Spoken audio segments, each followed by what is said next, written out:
Nanti ada yang lebih dahsyat dari itu. Orang mati dihidupkan lagi, bukan sekedar menyembuhkan penyakit.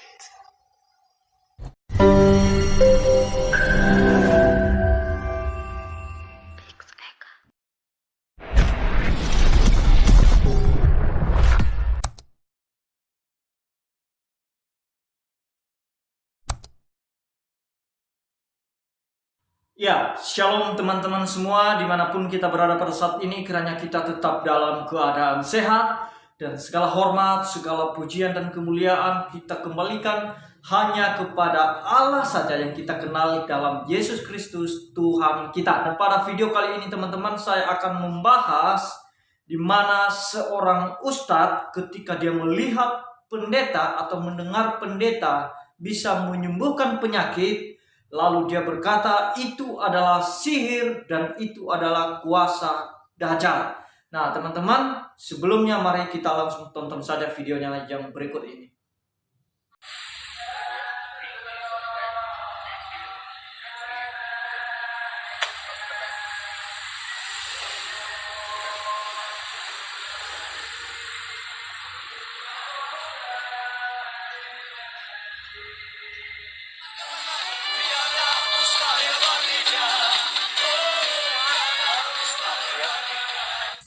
Ada beredar di YouTube video pendeta yang bisa menyembuhkan penyakit secara instan.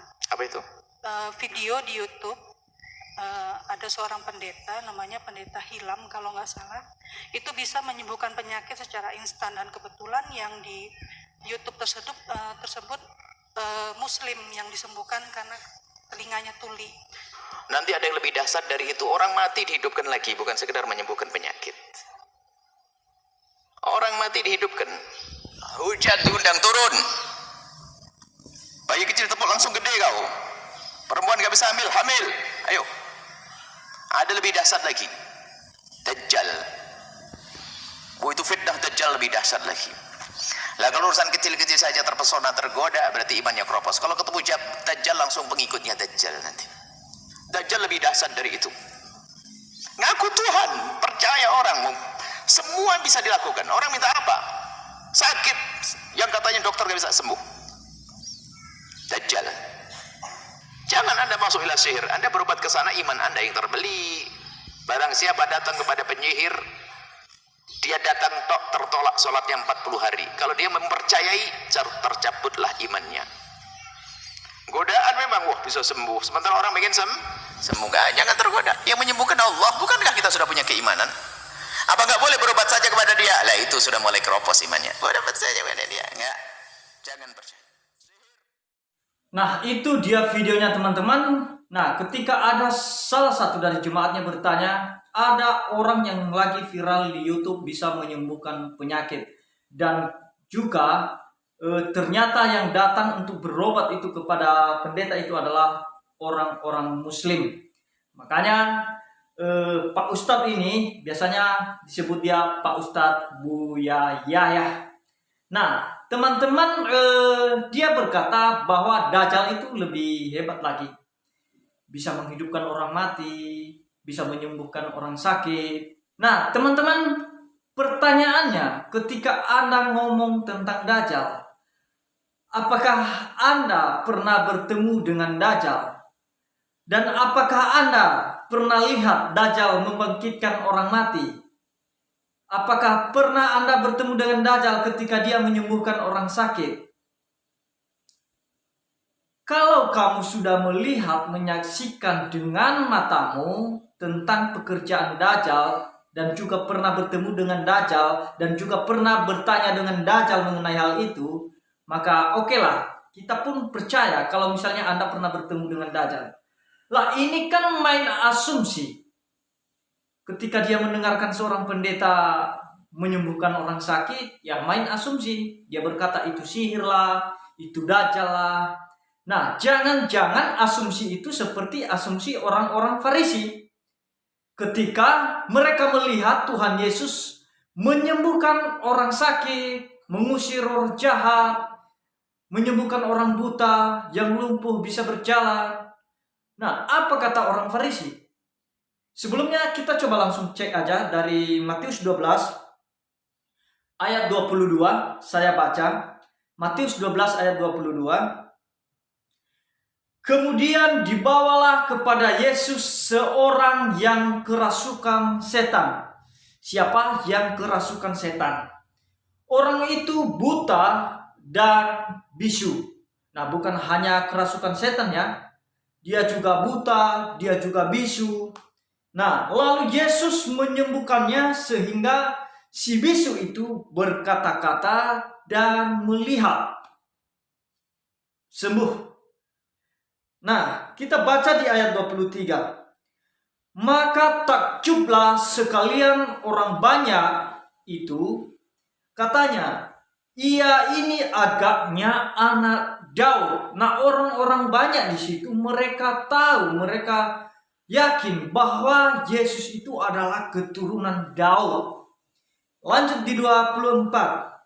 Tetapi ketika orang Farisi mendengarnya, mereka berkata, dengan Beelzebul penghulu setan, ia mengusir setan. Nah, di dalam ayat 24 ini, orang Farisi mulai memunculkan asumsi-asumsi mereka mengenai mukjizat yang dilakukan oleh Tuhan Yesus. Dan mereka mulai mengambil kesimpulan bahwa kuasa yang dipakai oleh Yesus itu adalah kuasa Beelzebul atau kuasa penghulu setan, atau dalam bahasa Pak Ustadz itu tadi kuasa Dajjal. Asumsi orang Farisi. Mungkin karena mereka iri melihat mukjizat-mukjizat yang dilakukan oleh Tuhan Yesus. Saya juga tidak tahu apakah Pak Ustadz ini rindu juga seperti pendeta-pendeta yang melakukan mukjizat itu. Hanya saja karena dia tidak bisa melakukannya, dia tidak tahu bagaimana cara berdoanya. Mungkin karena pengen dia seperti pendeta yang melakukan penyembuhan itu, mungkin saja. Nah, teman-teman, inilah orang Farisi. Mereka berkata, oh itu kuasa setan itu yang dipakai oleh Tuhan Yesus. Nah, ayat 25. Apa jawaban Yesus? Tetapi Yesus mengetahui pikiran mereka. Dia mengetahui pikiran-pikiran orang-orang Farisi pada saat itu. Dan berkata kepada mereka, setiap kerajaan yang terpecah-pecah pasti binasa, dan setiap kota atau rumah tangga yang terpecah-pecah tidak dapat bertahan. Nah, teman-teman, nanti kalau baca satu perikop ini sangat luar biasa. Makanya Yesus berkata, barang siapa yang menentang anak manusia, dosanya masih bisa diampuni. Tetapi orang yang menentang kuasa Roh Kudus, apalagi yang dipakai Tuhan Yesus itu adalah merupakan kuasa dari Allah, kuasa dari Roh Kudus. Nah, itu yang dibilang Tuhan Yesus, dosanya tidak akan diampuni. Baik waktu yang sekarang maupun di waktu yang akan datang. Karena itu sama halnya menghujat, menentang Roh Kudus. Nah, ternyata teman-teman, di dalam kasus Yesus menyembuhkan orang sakit di sini, itu ternyata kalau kita menyamakan atau kita menghakimi atau memunculkan asumsi bahwa kuasa yang mereka pakai itu kuasa iblis, itu bisa saja kita menghujat Roh Kudus. Makanya kalau ada juga, bukan hanya Pak Ustadz ini, ada oknum-oknum pendeta yang memang suka berkata bahwa itu adalah nabi palsu. Pendeta-pendeta yang melakukan penyembuhan itu adalah kuasa setan, itu adalah si penyesat, itu adalah nabi palsu. Mereka mengutip ayat dengan segala macam ayat yang mereka kutip. Nah, makanya nanti Tuhan Yesus berkata, sekalipun kamu mengusir setan demi namaku, aku tidak mengenal engkau. Nah, makanya lihat konteksnya, Yesus berkata di situ karena apa? Situasi pada saat itu kira-kira apa yang terjadi? Makanya Yesus selalu berkata bahwa siapapun dia, kamu mengenal mereka dari buahnya. Siapapun yang melakukan mukjizat yang mengusir setan, entah itu benar atau tidak, kamu mengenal mereka dari buahnya. Jadi kita tidak boleh mengambil kesimpulan sendiri dan berkata itu adalah kuasa setan, itu adalah kuasa iblis. Takutnya nanti kita menjadi seperti orang Farisi. Nah, makanya hati-hati dalam melakukan atau mengeluarkan pernyataan yang belum tentu itu benar pernyataannya. Bisa saja salah. Nah, sekarang apa kira-kira ciri-ciri atau ukurannya antara kuasa setan dengan kuasa Allah? Nah, kira-kira apa ciri-cirinya dan apa tanda-tandanya nabi palsu dengan nabi yang benar? Pengajar yang benar dengan pengajar yang palsu. Nah, semuanya itu kita harus bisa bedakan. Setiap roh itu harus diuji. Nah, kita tidak bisa langsung mengambil kesimpulan bahwa itu kuasa setan. Hati-hati. Itu pun kalau misalnya itu bukan kuasa dari Allah, biarlah dia yang berurusan dengan Allah. Karena dia lebih tahu apa yang dia lakukan. Dan biarlah firman Tuhan itu sendiri yang menjadi hakimnya. Kita tidak bisa menjadi hakimnya. Bisa saja kita salah dalam menghakimi seseorang. Malah takutnya nanti kita disebut menghujat Roh Kudus. Nah, itu dia teman-teman yang mau saya sampaikan. Kita harus bisa tahu. Nah, kalau dia ajaran palsu, orang-orang yang melakukan mukjizat palsu itu disertai dengan ajaran-ajaran palsu.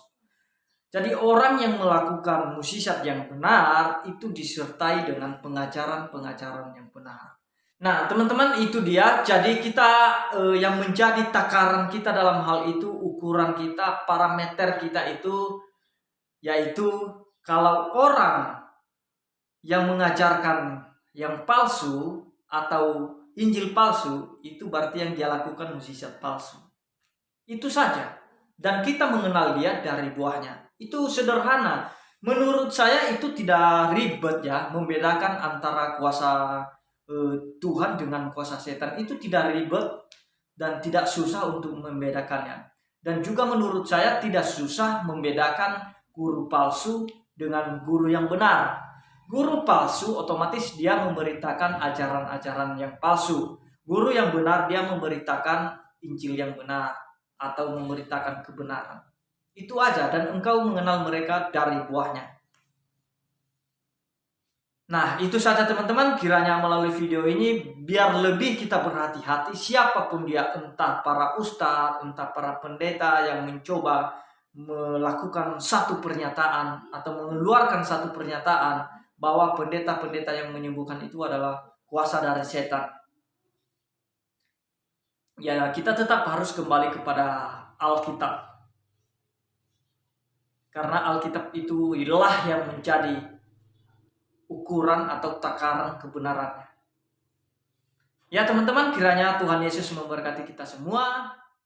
Shalom.